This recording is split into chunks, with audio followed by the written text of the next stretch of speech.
আর কিছু তোরাই হবে তো তোরাই।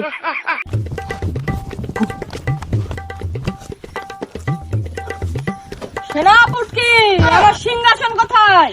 আদেশ করুন মহারাজ, আমি দিচ্ছি এখনই। এই তো আপনার আসন মহারাজ। সেনাপতি আমার রাজ্য এত বিচি গলা কেন? সেনাপতি হবে না, সেনাপতি হবে। বস শালা। মহারাজ, আপনার রাজ্যে একজন হাইগে চুচলি, শালাকে ধরে এনেছে, আমি কি করবেন করেন। এত বড় আসপটা আমার রাজ্য হাগু করে ছুঁচে নাই, তাকে বন্দি করে নিয়ে এসো। আরে শালা আসপটটা হবে না, আসপট দা।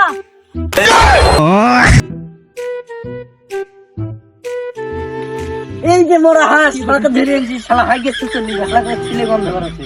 বদমাইশ, দূরে দূরে বস। এ মহারাজ, ওর গায়ে গন্ধ পেয়েছে, ওর রাজ্য থেকে বাইর কর। আরো চাবুক। শালা হাইগে একে দূর করে আমার চোখের সামনে থেকে।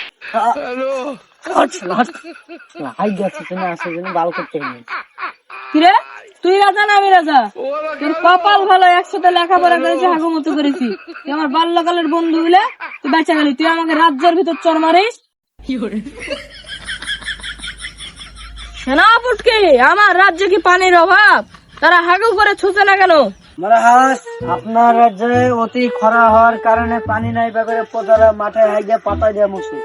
এত বড় আশপটাশ, ওরা পাতা দিয়ে মুছে পানি না থাকার কারণে। সেনাপতি পানির ব্যবস্থা করো। এ বোকা চোদা রাজা, পানি চিন্তা না, এলাকায় তো পানি নাই, আমি পাতা দিয়ে মুছে গেছি, পানি আছে। কি আমার রাজ্যে নোংরা করে ফেলেছে সেনাপতি? কি পারা মারা করে বেঁকে কি আছে, একবারে মারিয়ে একবারে। তোর বাড়া রাজার কিছু তোরাই হবে তো তোরাই।